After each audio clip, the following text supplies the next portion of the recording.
Welcome everyone to today's session of the Marana Women's Network. We are very excited to have our special guest here today, Odunayo Eweniyi. She is the co-founder and COO of Piggy Vest. I'll let her tell you a little bit more about what she does with Piggy Vest, but it's a very exciting venture, and she is also a feminist advocate and activist on the continent. So we have a lot in store to discuss things like fintech and other technology trends coming up, as well as the inclusion of women in these trends. So I'll turn over to Odunayo to introduce herself to you. Right. Hi, everyone. My name is Odunayo. I'm co-founder and CEO of Piggy Vest, and Piggy Vest is an automated savings and investment platform in Lagos, Nigeria. Essentially, what Piggy Vest does is allow young people in Nigeria to put aside little amounts of money, as low as 25 cents, in some cases, daily, weekly, or monthly towards their responsibilities. And we also present them with micro investment opportunities that they can go into for as low as $10 and earn very comparative, higher than average interest rates. Piggy Vest is 5 years old.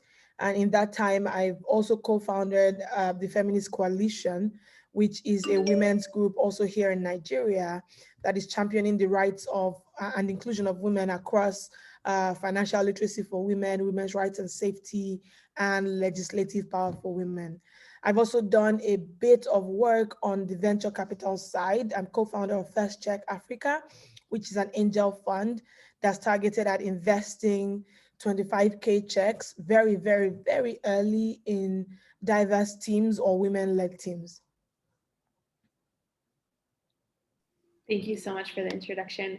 I know you have so many things on your plate, so there's a lot to discuss here today, but I'd love to start off with first question for myself. And ladies, we really want to make this an inclusive conversation, so I'll start the first question and then we'll dive into some more with you all.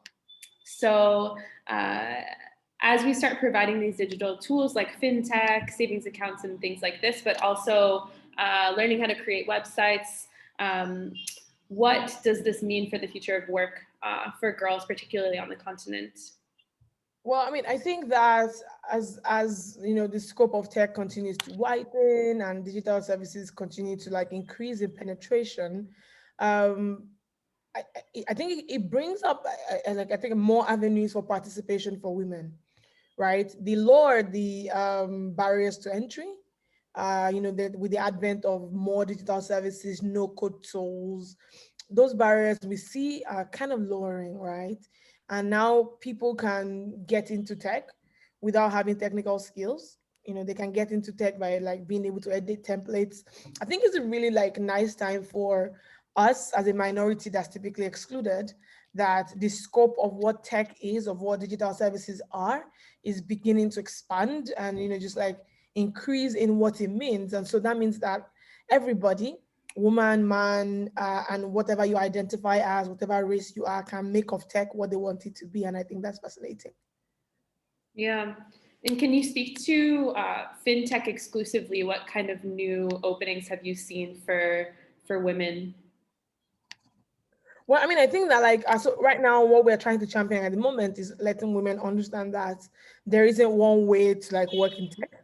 There isn't one way to be a techie. There isn't one way to work in fintech. There's for everyone kind of works in tech as of today, from customer support to product management to legal to human resources.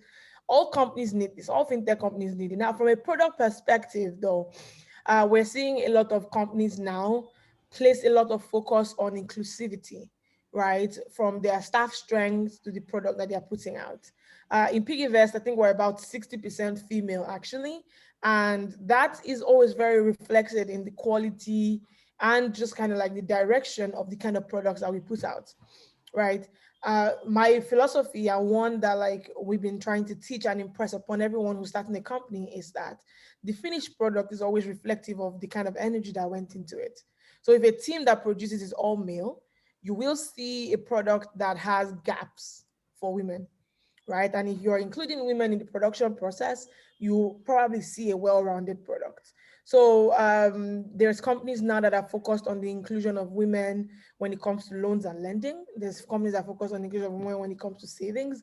And on my platform, what we've seen so far is that women are actually adopting the savings and micro investment system and scheme faster than men will. And I think that's indicative of where financial services as a whole is going.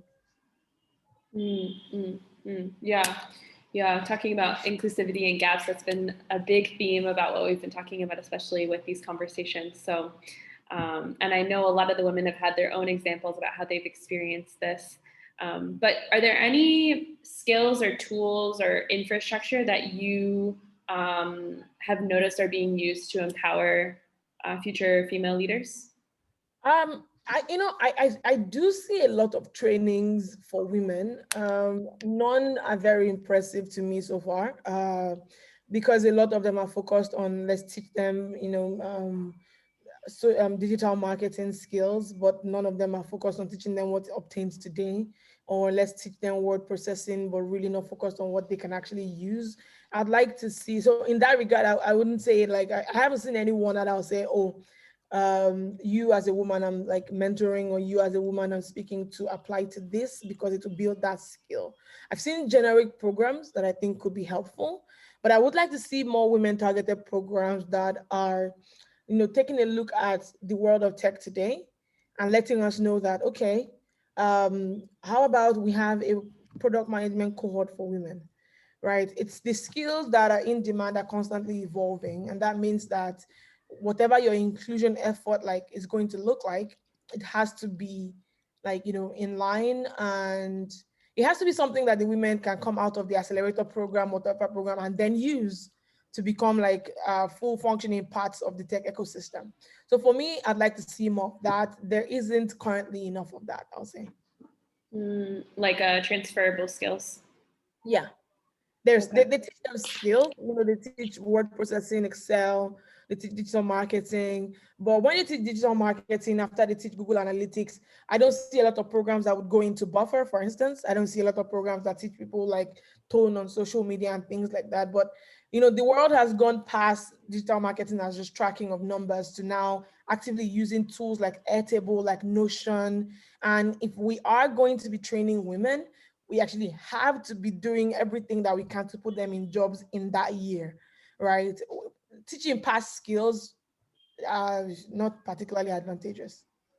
Oh, okay. I see. So like people are being taught skills that maybe they already know how to access the information on, but Yeah, or are no longer like, in use. The problem with tech, and also like the great thing about it, is that it moves so fast that if you're going to structure a program today, the content will be wildly different than if you were structuring a program next year, or well, it should be, right? But it isn't, and that's where the communication breakdown is. It's like, if you're structuring a program in 2021, you cannot rely on material or curriculum from 2020, because like the software is different, the skills are different. People are now on Clubhouse, right?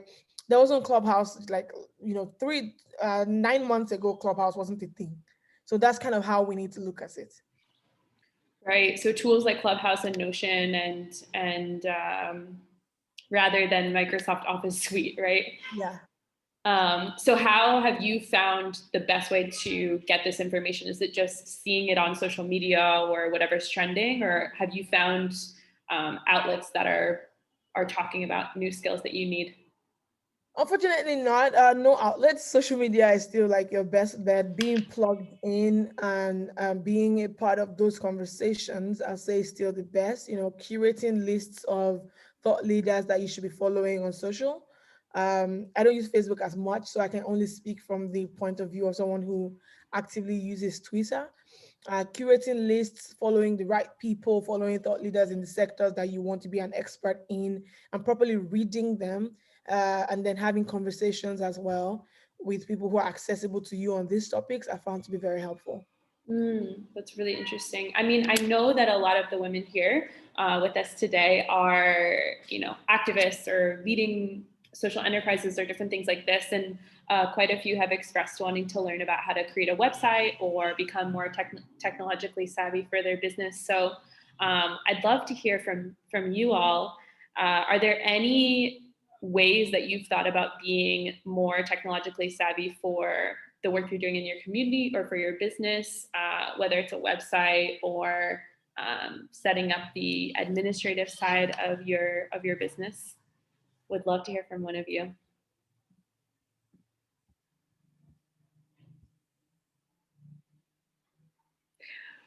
You'll be able to get direct insight from Odunayo about new trends coming up in tech, so please use this to your advantage.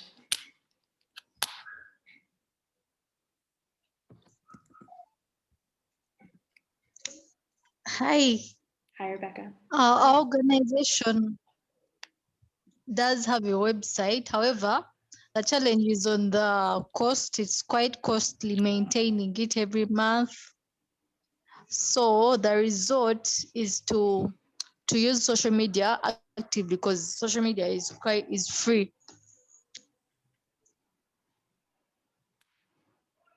Yeah, it's very true. It's very true. So are you looking, go ahead. I think that like you can also look into tools like you can build a website on Notion. That's basically just an editable template, and you can keep moving things around, and you don't have to pay hosting costs and things like that. Well, you only have to pay hosting costs and nothing else. And then you can also use like several other no-code tools that don't require you as the owner of the website to even know how to write one single line of code. So that's what I was saying about like just like being plugged in on social media. You get to see the products as they come out in real time. And like low tech, no code is a really big part of a tech movement right now, where people you can just sit down, put out a website, put out forms. You can build a whole startup inside of Notion without like learning how to write one line of PHP or any of those like programming languages that like are not very welcoming. Exactly. So Notion.so, you can start from there. So I mean, I do agree that like maintaining a website is really costly, but those are some really low cost, no tech ways to kind of get started and go into it. So social media is definitely a really, really important tool. Yeah. Rebecca, are you looking to do anything specific with your social media or your website? Like, what are your objectives in using it?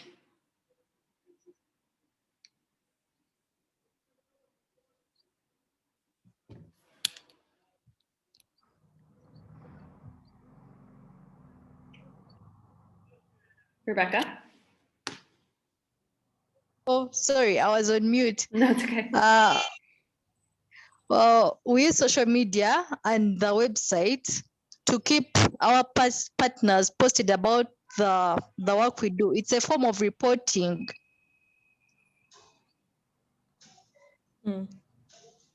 Yeah. So typically those tools are going to be social media and things like that.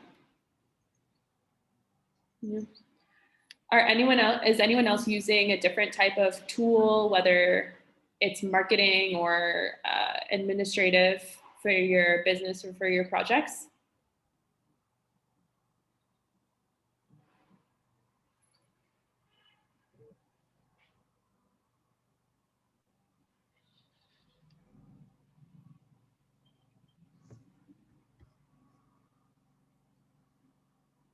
Anyone? Or would you like us to talk about other tools, find out from Odunayo what types of tools maybe she's using? Yes, I would love to know that, Faye. Yeah, Etisam, what types of tools are you interested in learning about? So I am honestly, I'm trying to learn storytelling. You know, when they make videos online and it's just very captivating and you feel emotionally connected with the story. I think this is very, very important. I would love to learn these things. Like, for example, if I want to mobilize people to, like, I'm starting, for example, a campaign for education in, rural areas. I think the most efficient way is to create a video, but the video needs to sell like a story, an emotional story. People need to be connected. People need to feel to have like this kind of empathy towards what you're calling for, so that they can be mobilized to help and join effort to help either financially or help, you know, physically, like come and then try to support you. You know, some few people, you know, in Morocco, for example, have been doing really great in this area. And one of them is Swinga. I don't know if you know him. Yeah. So the last video he made, I cried. And it really made me feel like I need to do something about it. So just like one video, 20 minutes can make a huge difference. I would love to learn these tools, you know, from storytelling to photograph, you know, making videos and stuff. Yeah. Well, I'll say that I don't have, like, I have zero video editing skills, but there is a software called Loom, Loom, that allows you to use images and like words and slides to kind of make like this really moving videos. So if you sat at Loom for 30 minutes, you'd be able to come up with a 60-second video that actually passes your message across, and you don't have to do much other than upload the photos or the videos and the words that would evoke the kind of emotion that you're trying to get. And I agree with you that videos are very powerful, but more than anything, I personally wouldn't want to learn how to edit a video just so I can put videos out. So Loom has really helped me in the early days when we started PiggyVest, and we were just three, just myself and my two co-founders. We were there, and I was handling social media, and we needed to put our banners. I used Canva for that. So Canva for design, basically just get the color scheme, put the words out there, and send it to social media. And then when we started to use video, like for video content, I just sat with Loom, download like free Creative Commons image from Wikipedia or from Google. Make sure the images are free to use, because that can be like a huge mess. And then write your script down and then start to insert them in Loom. And Loom actually is free it's free as long as you don't mind the logo of Loom being on your videos. So for the most part, it's really cool. And so yeah, if you wanted to start video content today in a low cost way, I'd say use that to start. And then as you build the audience or finally have perhaps some money coming in, spring for the paid version, and then you'll be able to do more with it as well. I have one question. Thank you so much for I just checked Loom, so I'm gonna try. I've done some videos before, but it was just through my, you know, I had iPhone, so it did everything for me. Yeah. You know, and the video came out actually, you know, good. But you said the script, I didn't understand what you meant here exactly. Right. Sorry, I wanted to say that. So the way you write the script is you essentially say like, this is exactly what do you want like the video to pass across, right? So you write, what is the objective of this video? For instance, I'd say the objective of my video was to get people to sign up on PiggyVest, for instance, right? So that goes, and then a script is basically what like the video typically says, the words that run through the video as it plays, right? Oh, I okay. can start with an image of a piggy bank, and then my next words would be, have you ever tried to pay your school fees and found out you didn't have enough money? Right, that's one line of the script, and then follow with another image, follow with another line. So the script are essentially the lines, are the words that like, that's the message you're passing across in the video, and then Yeah. you have the images to support as well. Okay. Well, yeah, I understand the meaning of script. It's just I didn't know that you can actually play with that you can Oh no, include it. yeah, you can definitely do that. Okay. Okay. Yeah. Well, thank you so much. And for the script, you can have it with the video, like with the image itself, or Yeah. can you have like what is it called? Because sometimes you have like the translation, you know, at No, the I end. think you can do that, and you can like add special effects as well, words fading, words jumping, and all those very interesting things. Okay. I'm gonna try it today. I'm gonna try it tonight. Thank you so much. Much appreciated. Thank you. Awesome. Cool. Seems like Irene is also using social media. I mean, that's the easiest way to get your message out. So it absolutely makes sense. And I think more and more people are using that interactive marketing, things like Loom or Canva videos, but also TikTok and Instagram Reels are getting some huge revenue generation. I don't know if you've been using Instagram Reels or TikTok for your business. Well, not me. I now we have social media managers, which is very, very helpful because like learning new tools is absolutely exhausting. But so we have people who are able to use those tools like within like our in our, on the team. And so I'm very good with Twitter. I'm very good with Instagram, normal Instagram and Instagram stories. Not great with TikTok, not great with Reels. So I've left that like to the younger people who actually know how to use them.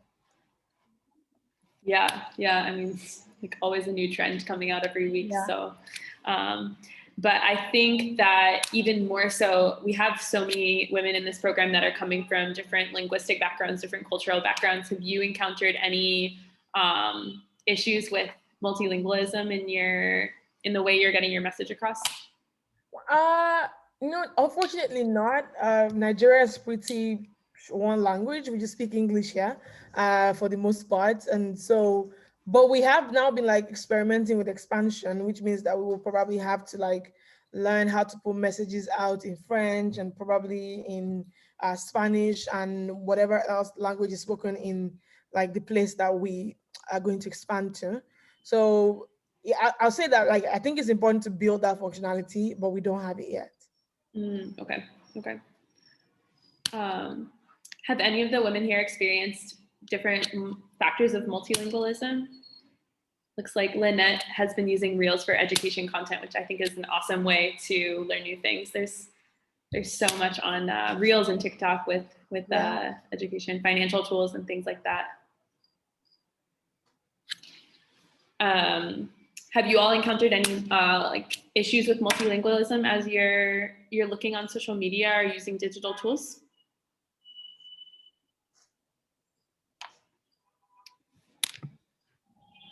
Faye, I didn't understand what you just said. Well, for instance, if you tell me you're based in Morocco, so obviously I think Morocco is like one of the major countries that are having the communication barriers between Arabic and English, French, and even like Amazigh languages. So Yeah. have you found that to be a barrier in the way that you're communicating with people or doing your work? Yeah, I can answer. So I don't know if like you know that I just moved to the US. So yes, so I've run some workshops and I've been asked to do them in French, and it's been a real challenge for me. Like my second language is French, obviously, but you know, in the US, because I've been there for 5 years, I didn't get the chance to speak in French. So, and it's really rare to find someone who, you know, who's who speaks the language. So when I moved back, it's been a real challenge to find really like very, very simple words that I know, but I need to look for them and then I need to find them. So it really takes some time to to refresh my mind and to have my French back. And also with interviews, the same thing. The English is always more stronger, you know. So I can't really finish a sentence without like a word in English jumping in the sentence. It's been very tricky, and sometimes frustrating. But you know, it's something that you can't really force. It's something that needs time. It needs practice. Just like the way the patient it needs, it needed for me to be fluent in English. I need to be patient also in about French. But the difference is people need to be patient with me too. Like they shouldn't expect me like speaking French fluently. So yeah, that's the frustration, because people they be like, you've been in Morocco for 20 years, 21 year. Like how can you lose language that quickly? Because they were not there. So yeah, so that's the situation. If you have any tools, like any tips that you can share with me so that I can get my French back quickly, please do. Thank you. I mean, I think that like people mostly should be able to express themselves in whatever language they're most comfortable in. And I think that it's a mark for an entrepreneur, or anybody really, of empathy, that you're able to like take a bit, slow down, and try to get the message someone is trying to pass across, especially if they are new to like whatever language they're communicating in. That being said, if you want to learn like, whatever language it is, I recommend Duolingo. It's really great. It helps you like learn like whatever it is you want to learn. So, and it's been helping me as well. But then I would say like slow down, take your time. Um, Whatever message you're trying to pass across, they will listen and they have to. But also that everyone should be a bit more empathetic. Right? Clearly, everyone doesn't speak English, everyone doesn't speak French, and so yeah, what can you do? Yeah, it's true. I use Babbel as well. It's like a different structure, but same concept as I heard Duolingo. guys say as well. Yeah.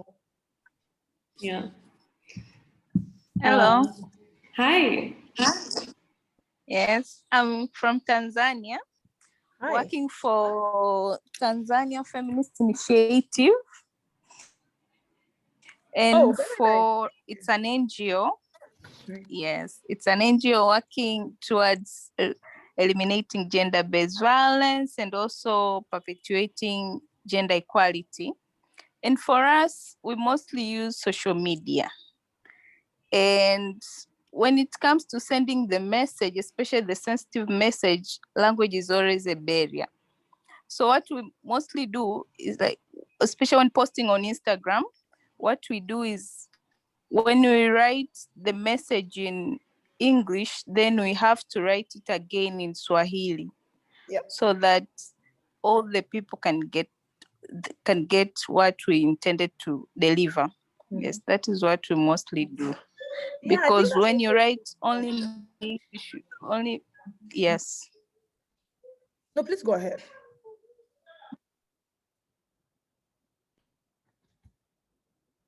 Hi, Martha, can you hear me? Yes, Swahili is the most spoken language, especially layman. It's what we intend, who are the most people affected. Then, okay, even the educated one are affected also, but mostly the layman. So what we do is translating it, than only messaging it in English. Mm. Yeah, I agree. I think that like that's also, especially because you already know that your audience is bilingual, so to speak. You have English speakers and you have Swahili speakers. So that's actually a good strategy to translate right there in the caption. And even if you wrote originally in Swahili, I think Instagram and Twitter now both have a functionality where you can translate from Swahili back to English. So people who want to read the captions can actually also read them.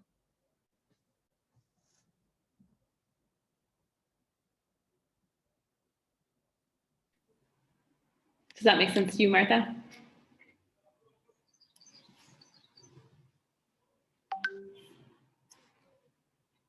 I think there's a lot of really great tools for multilingualism online. So I'm glad to see that there is a diversity of languages too that this is playing into. I'd love to hear from you about maybe some thought leaders that you're seeing on the continent that are using digital inclusion and technology trends in a different way that you thought have been inspiring for you. I'm mostly in the startup space. And so like a lot of the people I watch and look up to are also kind of in that space. So I'd say I love what Flutterwave and Paystack have done for like merchants in Nigeria, from people who have big e-commerce stores to people who have like Instagram storefronts, right? All of them being able to receive payments now, first from Nigeria and now very recently from all over the world. It's very inspiring for like small shop owners who are now basically able to sell to the world, right? They've improved their marketing, I suppose. Like the market size has just gone from just the people who know your Instagram page to anyone who has heard about Flutterwave from wherever in the world, and also helping them with logistics. We typically would underestimate what that means for someone who's trying to make sales, and just that opening up of the e-commerce business in a way where payments are democratized is something that's very important. right? And then we also have startups that are going into like unbanked communities and providing services for agent network services and agency banking services for underserved communities like Kudi.ai, Bankly. Those are like really incredible, impressive like products, I think, that are targeting people that are otherwise ignored by like digital advancements. And now we have people who typically were not participating, able to save, able to invest, able to like even pay for micro pensions, pay for health insurance, things like 99% of Nigeria is unbanked. So just like that small entry, that tiny progress that's being made there to speak to people who are not participating in the formal sector. I love what like this new wave of fintech has been doing, but we are not targeting the unbanked. So I'm particularly impressed with the people who are doing that work to bring more people into the formal sector. Yeah. There's a lot of really cool stuff going on with fintech right now on the continent, and I mean, your organization is one of the ones right in that mix. So, yeah. But we actually met with Tamilola from Bankly the other day, and she was talking about she was talking about financial inclusion and trust in the digital space, which I think are some really important themes also. So. It's nice to hear from two fintech stars this week. But did you guys have any questions about the fintech space and trends that are coming up there, and how that might be used in your communities as well? Yes, I do. Mm-hmm. Yeah, I actually have no idea about it. If someone can about fintech or about a specific like category of it? No, about fintech. I mean, I think that fintech would just be essentially people allowing other people to access financial services via technology, kind of like your internet banking or the apps on your phone. So you just imagine if you use GT Bank or Echo Bank, or if you're in the US, Bank of America, like fintech is basically being able to access any of those services via your phone. And then you can take that further by thinking about services and companies that are now breaking down those services, right? So, Bank of America will allow you save, deposit, withdraw. I don't know if they pay interest. I don't think they do. They don't give me interest on my account. I don't know. But then now you have fintech companies that are specifically like my product is for saving. Like my product is savings and micro investment. I allow young people to be able to save 100 naira a day, 1,000 a week, 5,000 a month, daily, weekly, or monthly as they want, and they control it all from their phones, no paperwork. Other startups allow them to take loans and pay back all via their phones. It's basically digitizing the end-to-end of financial services, from savings to investments to lending to insurance to healthcare. Sorry, health insurance. Yeah. Thank you so much. Are you using any tools like that, Ibtisam? Well, the tools that I use, I don't know if it's I don't know if it's still, so I use, for example, Venmo, I use PayPal, I use I had Bank of America, so I use Zelle. I don't know if this is part of what you just said, but yeah, Zelle is actually these are some tools that I use, yeah. So, to transfer money, to donate. Zelle didn't exist until I think about 2 years ago. Before, transferring money from one US bank to the other would take at least 3 days. Yeah. Right? And now you have Zelle that allows you to transfer like instantly. That's kind of what fintech is. Bringing down the time, resource, and energy cost, and money actually cost of carrying out financial services and then doing it digitally. Yeah. Yeah. So that's kind of like the first level, from my understanding, is that you have your banking services, but then there are things that you're doing that are kind of that like next level tier of financial empowerment through investments and savings and things like this. So what type of change do you see that having on youth that are using these services that are going from that first level of money transfers, banking, having a bank account, and then once they get to that second level, what type of change does that, what type of impact does that have on the youth that are using it? So can you reframe that? There's the unbanked group.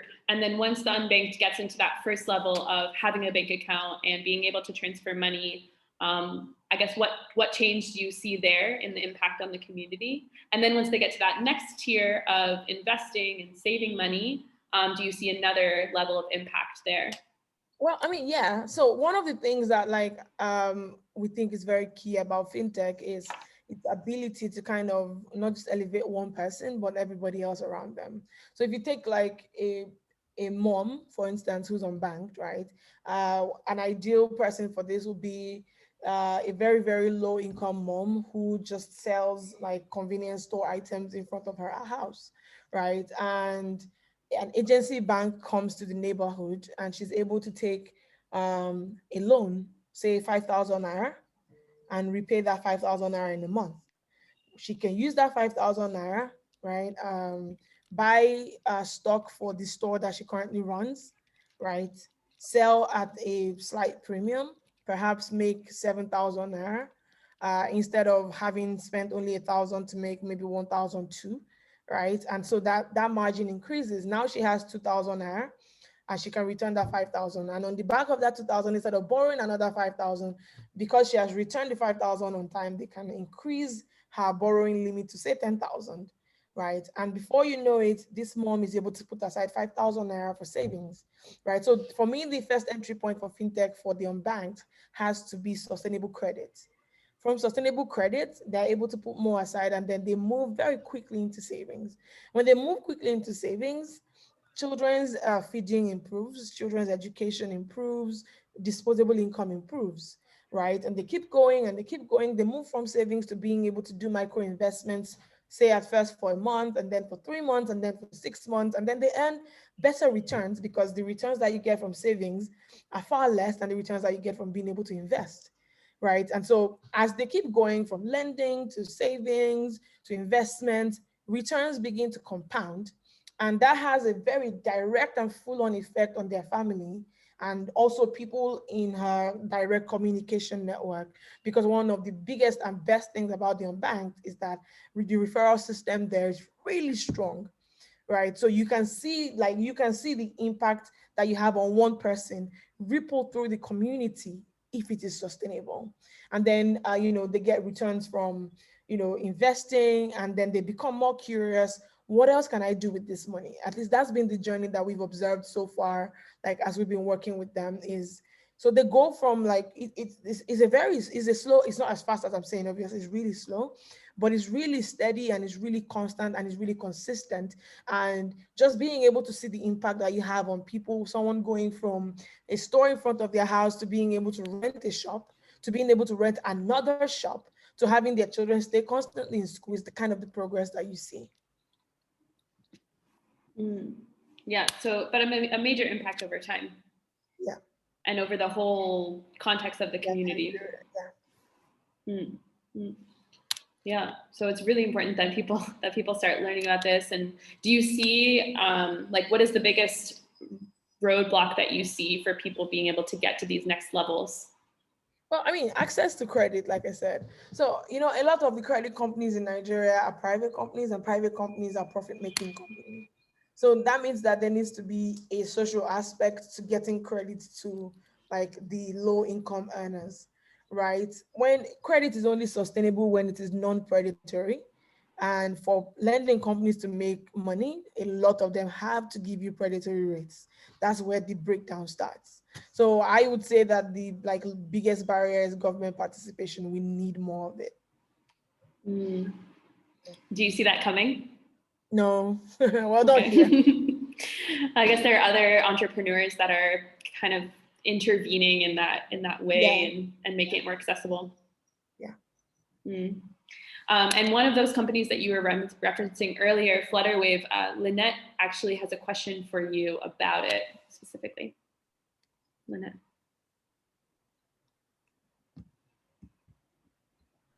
Hello. Hi.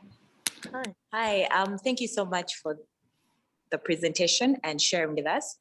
I've been hearing a lot about Flutterwave in Uganda, and I happen to have used one of their services. It was just, okay, I signed up for an account where I was just offering a service. But my issue came with the connect to the bank. I don't know if there is a liaison with our banks, between Flutterwave and our banks, because the payment just kept bouncing back. So it just remained on my Flutterwave account. It could not be connected to my bank. And I tried talking to my bank, then they told me to talk to the Flutterwave people. So it's still a to and fro thingy, or let me call it a situation. Then I pretty much admire what they're trying to do, but I wish it would be so easy that I actually don't have to walk to their office. I just have to sign up and get to know the nitty-gritty. Also, I've seen Flutterwave has done a great job, I think, in Nigeria.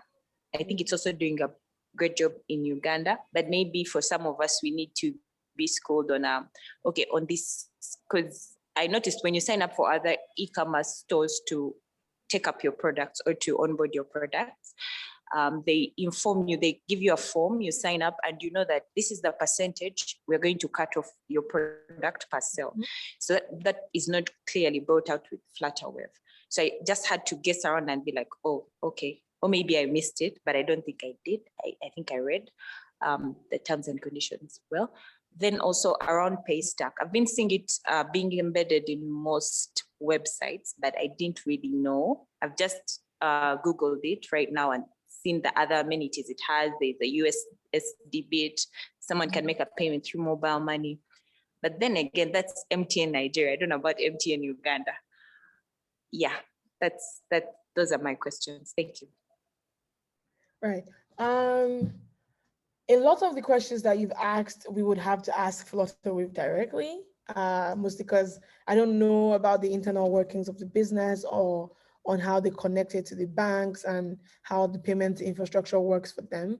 I can speak about how it works in Nigeria, but I don't think that's particularly helpful here. So I would encourage you to kind of reach out to Flutterwave. In my experience, they have their people are very eager to kind of explain to you how it works from the payments aspect to even the e-commerce and shopfront aspect, right? The entire shopfront thing is to help merchants have an easy time of selling and transacting with their customers. So if you reached out to them, I'm sure that they'd be able to explain to you like in much clearer terms than I could.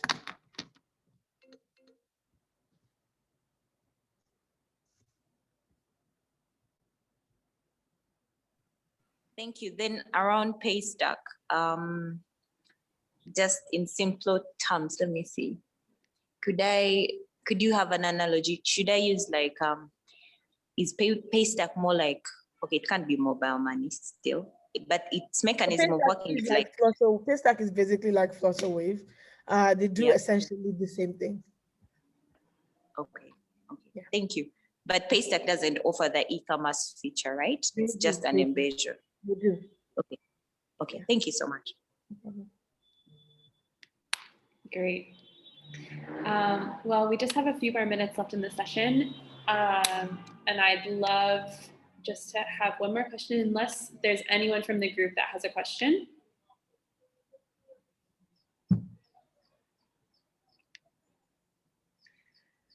So as we talked about all of these tools with fintech and otherwise administratively for businesses through everything from marketing to processes, how do you see this transformation in digital space bringing in a mindset shift for especially female entrepreneurs on the continent?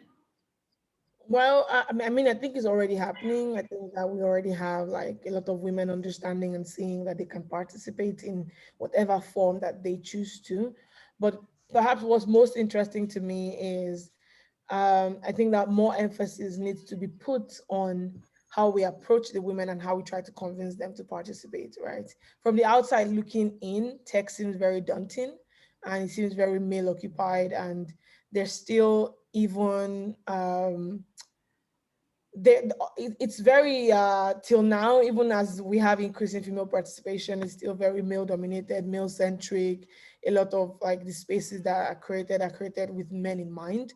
You know, meetings exclude women, locations exclude women, and things like that. So I think that there is a lot more like deliberate effort that needs to be put in place to make it a welcoming sector for women, and one that we actually feel like we're welcome in. It needs to not be seen as this uphill battle where you're always fighting, you know, I'm fighting to make space, fighting for this, fighting to raise funding.